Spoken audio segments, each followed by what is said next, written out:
Hello, my friends. I hope you're having a great evening, morning, afternoon, wherever you are. I just decided to come on and do a little broadcast, and I haven't done a lot of broadcasting for a while, and sometimes you just feel like you just really need to come on and speak what's on your heart. And I did about a month ago. I did a video on my take on a couple of Rin's songs, and coming from the point of the standpoint of a survivor of child sexual abuse. So Rin has just touched the hearts of so many people and so many millions. I mean, not everyone will like everything that he's doing. Not all of not everybody likes everybody's stuff. But I think what people are really appreciating about Rin is that he's tearing down the walls, right?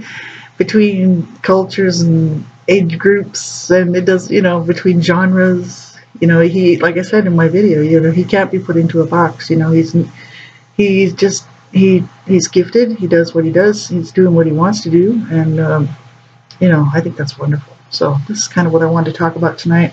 I'm just hanging out. It's been a hard couple of years for me. It's been a hard life for me, actually, but I want to say I've had a pretty good life. And if you listen to my coffee trauma and surviving abuse podcasts that I just did, about 5 of those, I'm just sort of talking about how, summing things up, that overall, I would say my life has been good because, I was able to take something that really was destroying me and did destroy me in many ways, and use it to not only help myself but to help other people. you know and I love people that do that work, because those are the people that inspired me to do the same. Right? It's not like I came up with the idea or something. Hopefully you can hear me and everything. I have to wear my headset because my mic isn't that great, and I'd have to be sitting like right up against the computer. um and I don't want to yell and shout because I'm in a condo and everybody can hear everybody. There's no soundproofing here whatsoever. So I got to keep it to a minimum. So I just wear a headset. It's just easier, and hopefully you can hear me. Yeah, it's just there's every now and then there's people that just touch your heart and touch your life for whatever reason.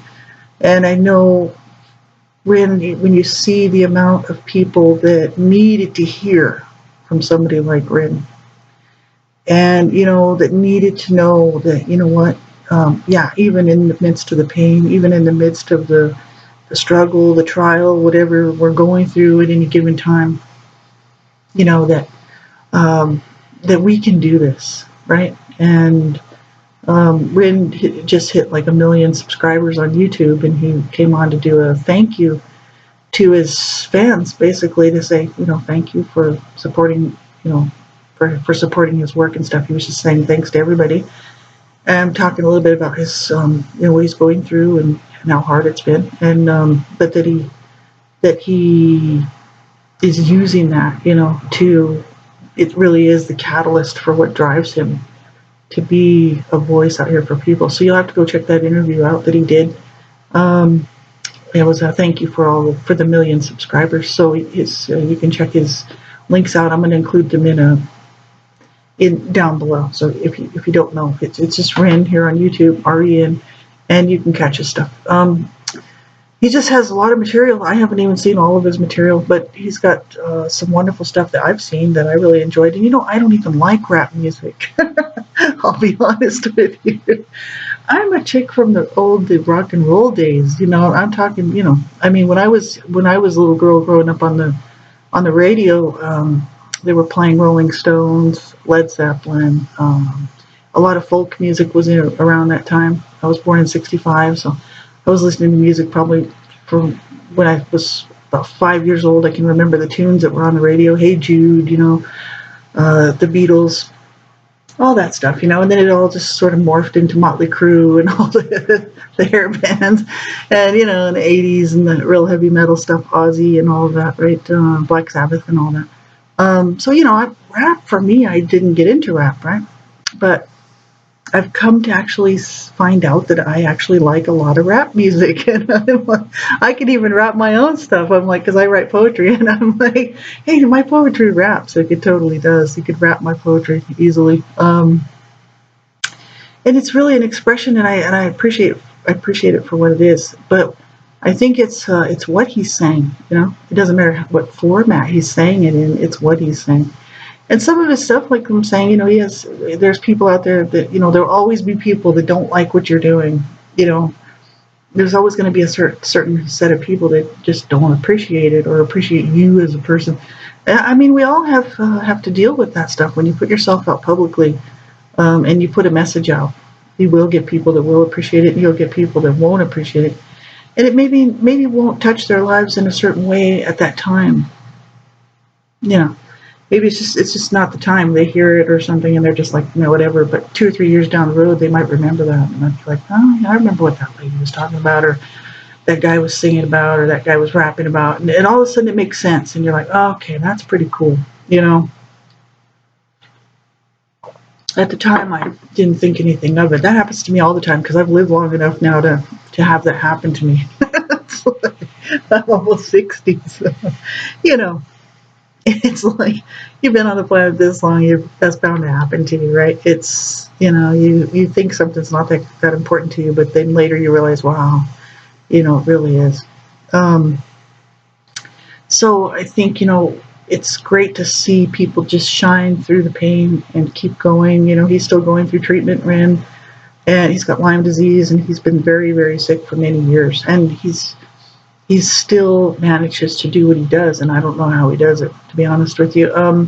It's incredible. He's still young, you know. He's not an old guy, so he's got that strength from being young. So, you know, I just appreciate his honesty with the world. I appreciate the fact that he is really tearing down those barriers, tearing down the walls between, you know, groups of people that put these walls up, you know, and say, okay, well, this is our section here, and these people can be over here, and he's tearing down the walls, and he's like, come on, man, you know, let's just value and treasure what is truly worth treasuring, and that's humanity. That's, you know, love for each other, and caring about each other, and you know, unity and community, like he was saying in his video there. So you have to go check it out. But I really just everybody else is talking about Rin, so I figured, hey, I get to talk about him too, right? I just don't monetize my channel, so I don't get a lot of views, but you know, I share it around and stuff. But it's whether very many people will see it, it doesn't really matter. It's my take on it, and you know, it's beautiful when you see people do that. There's so many people that are, you know, reacting to his videos and pouring their hearts out because he's poured his heart out. So, you know, so he ran open the door. That's what so many people did before me, and then I started doing that when I started doing my blog talk radio program back in 2009, one child abuse survivor to another. And I was just daily on this blog talk radio program talking about the issues that abuse survivors have to deal with, you know, in order to heal, and in order to make sense of this life, right? And you know, I was hoping that it would help somebody, right? Even one person. And that's at the end of the road, because it wasn't about numbers, and it wasn't about, you know, trying to make a name for myself, right? It was, that's why I donate the money to my books. I've had people say, oh, you just wrote your books because you wanted the money for them. Right. And I'm like, no, because I donate the money for them. I never took a dime for those books. I wrote them, I put them out there, and that the money went to not-for-profits that work to stop and prevent child abuse, right? So there you go. To all my haters. It wasn't about money, and it wasn't about anything like that. I wanted to I wanted to be an honest voice out here about what children go through. I didn't write it as from an aspect of looking at it as from a psychotherapist view, or I'm not a psychotherapist, you know what I mean? I'm a survivor of child abuse. I just told our story. I told my family story. I told, you know, what it's like to grow up abused, and how hopeless of a situation it really felt to me, and how it shaped our family's lives, all of my siblings and myself, and even my parents, you know. and then picked up the and looking through the teen years and Levita Juvies, and then one child abuse survivor to another, the journey looking at the CSA child sexual abuse, which I had to do separately. Um, and I wanted to be a voice out here to say, you know what, children are going through this horrible, horrible stuff that just keeps going on and on and on and on. And when are we going to change? When are we going to change the way we feel about children? Children are not punching bags, and they're not your sex toy either, right? It's we need to value children, right? And the world has never really valued children except for what they can use them for, right? Whether it's a punching bag or a sex toy, right? So, I love to see good parents. I love to see good parenting. It's so rare. Right? I know there's some people that do try to be good parents. And nobody's perfect. Like nobody's going to get it 100% right. But it's those people that don't abuse their children and bring up their children with love and care and concern and do the best they can. Those are the good parents. I know there's some out there. And it was just my view I just wanted to put my story out, and my family story out, to be like, what, this should never happen to a child, not ever. I'll just tell my story since I'm familiar with it, and what it did to me and what the decisions that I made because of it, and that it could have killed me, right? In many ways, I could have killed myself. And so many times people who are suffering. So even if you weren't abused as a child, you might be going through something else that's just horrific. So we all suffer, right? Everybody suffers. You can't get through this life without suffering, right? It is going to happen, one thing or another, one way or another. We have to learn how to deal with that, how to cope with it, how to use it for the good instead of the bad. It's easy to get mad and angry and then lash out and hurt others. That's why people abuse mostly. Not all of the time, but some of the time that's it. And that's why people hurt each other and hurt people and hurt, whatever. Just because they're hurting, right? And they make a mess of their lives because they're hurting. And anytime you see somebody who's been like Ren, who's been through so much, and he comes, I call it going through the fire. He went through the fire. He came out of the fire, right? He made it through.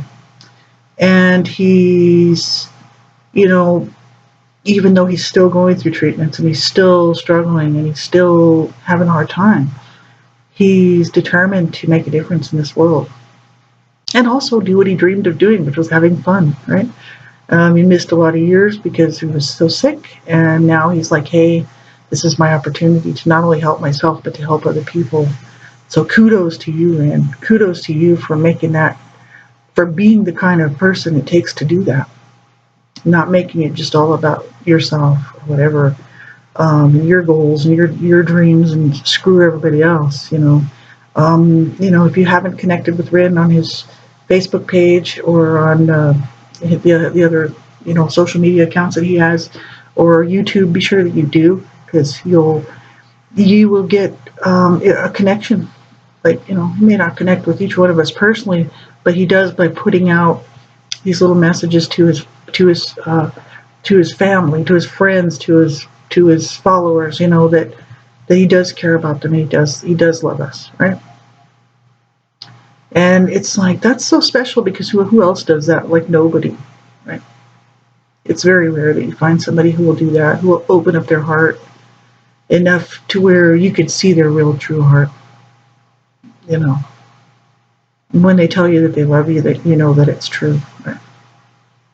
And I've had so many people over the years follow my work, and I've had so many kind messages, especially on my Born in Hell video series I did. It's like 27 hours.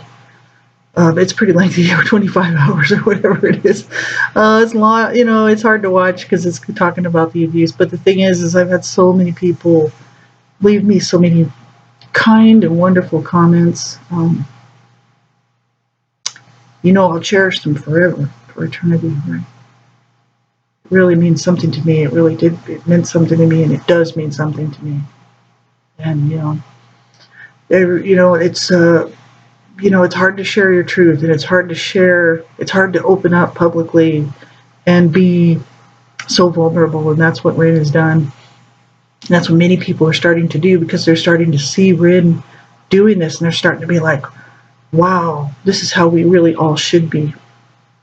Get rid of the facades, get rid of the garbage, and be real, right? We are real human beings. We have good times, we have bad times, we have, happy times, we have sad times, we have pain-free days, we have days full of pain. Right? This is what it is to be human. So it's just being an honest voice out here, right? And I think people are starting to see like, wow, we can do that. We can do that. We can be honest.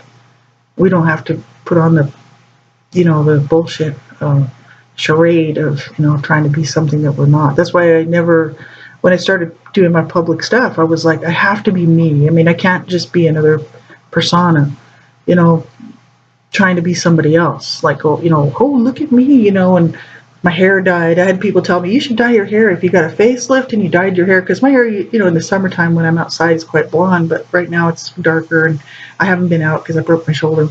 And I'm just sitting around jobless and I'm going to be homeless here pretty soon.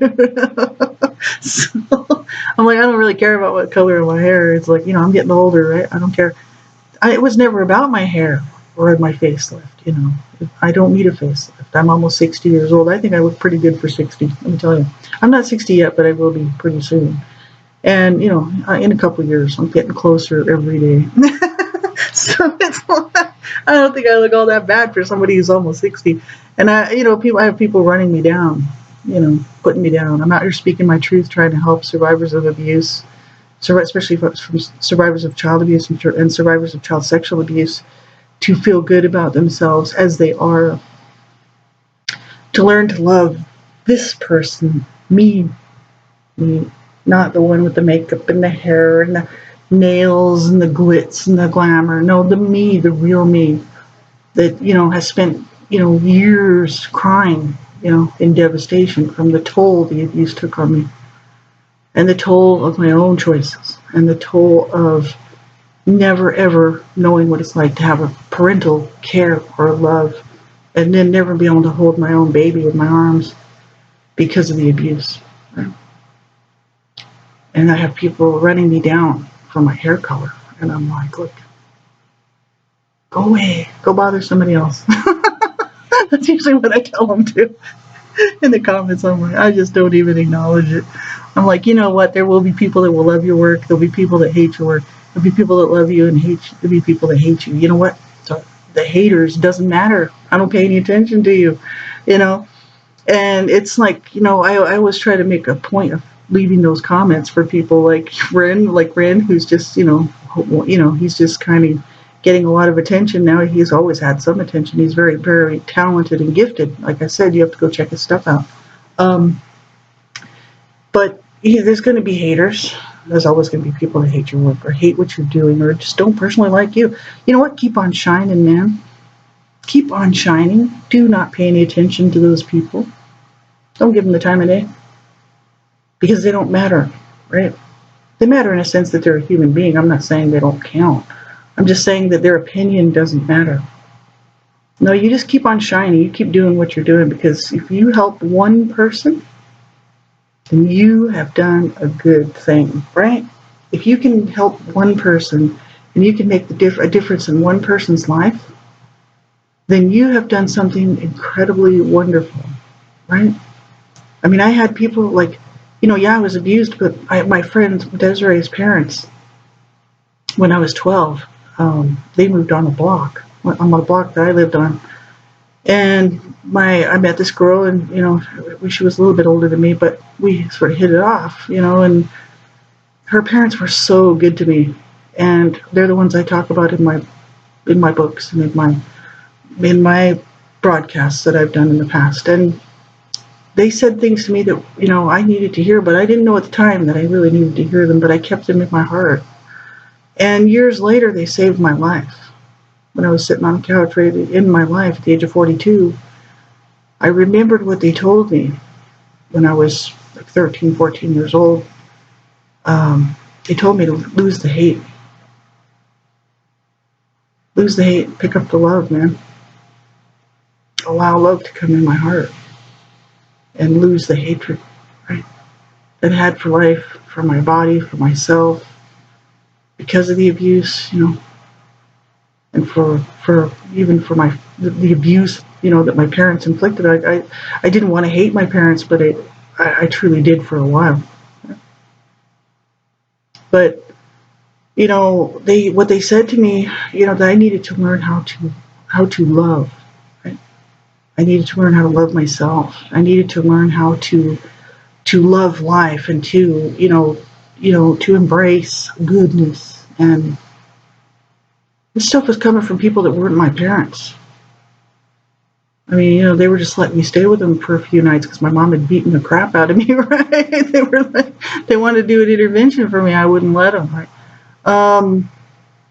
It's like I never thought what they said was really going to sit that deep, and it's like, and then years later, 42 years old, I was ready to kill myself for the last time.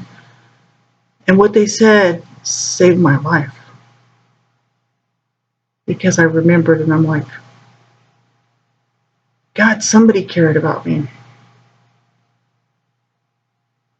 Somebody cared about me so many years ago, right?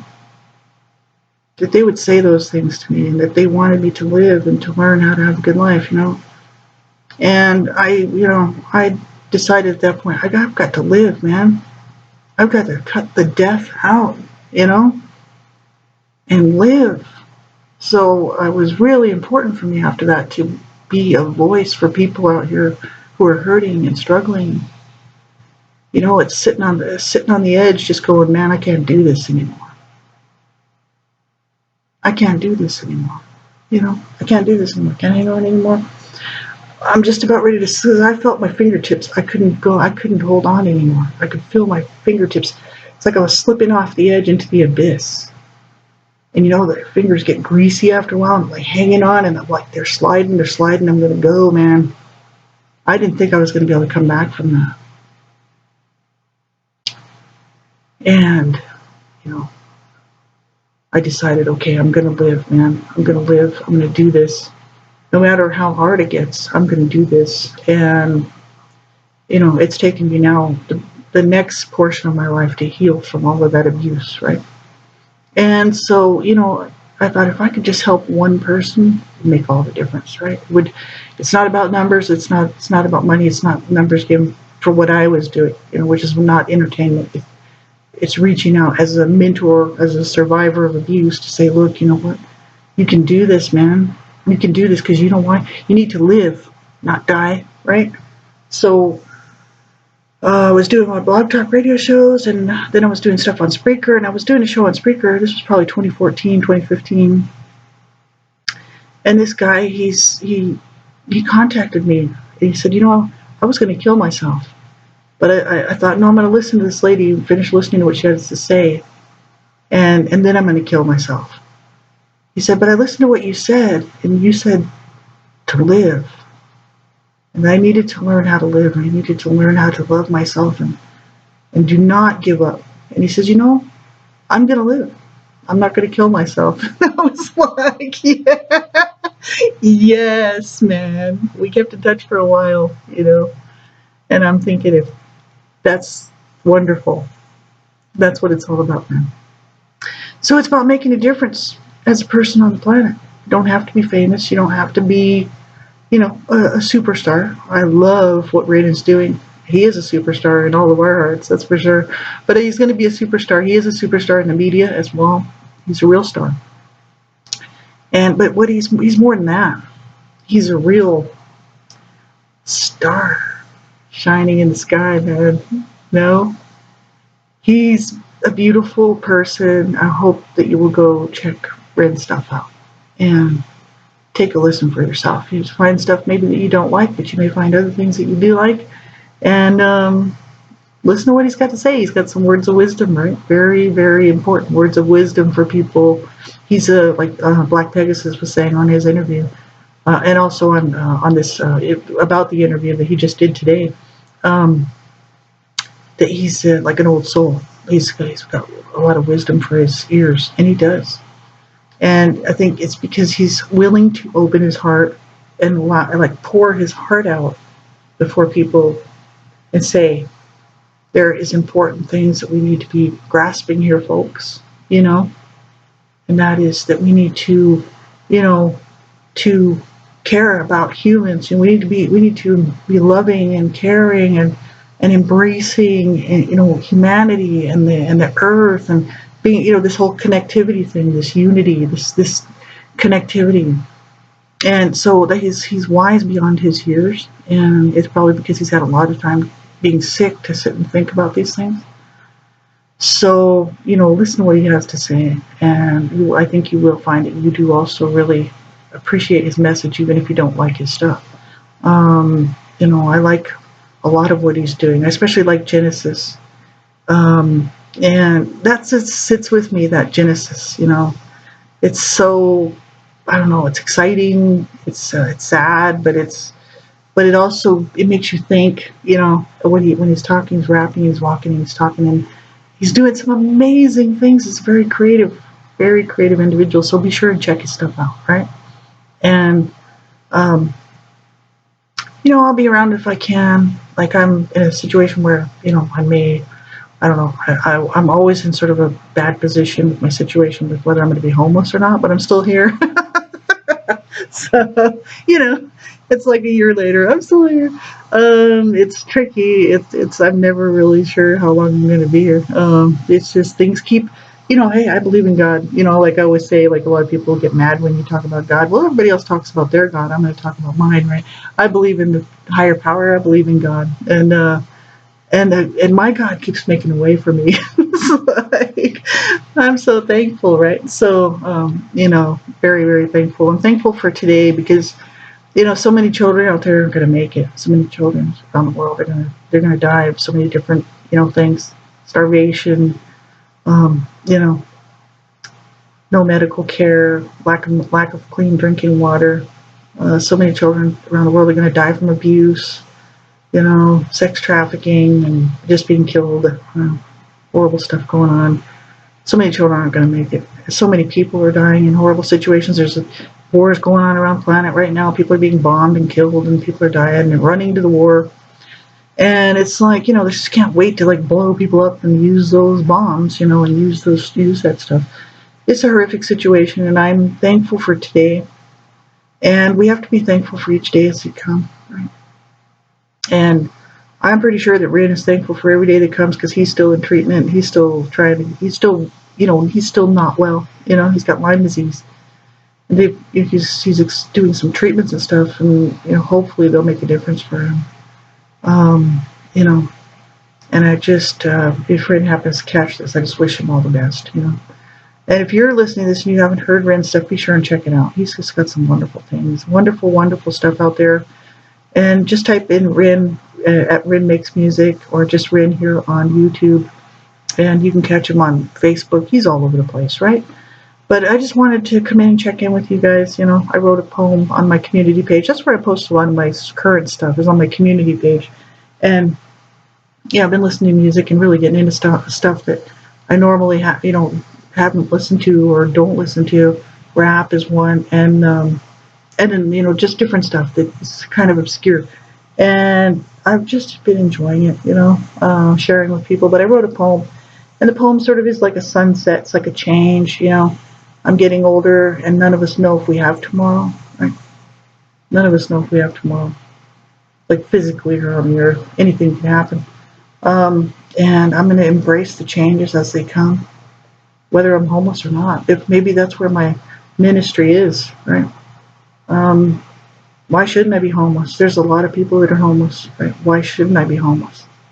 Nobody should be homeless. But you can't say, oh, they should be homeless, but I shouldn't be homeless, right?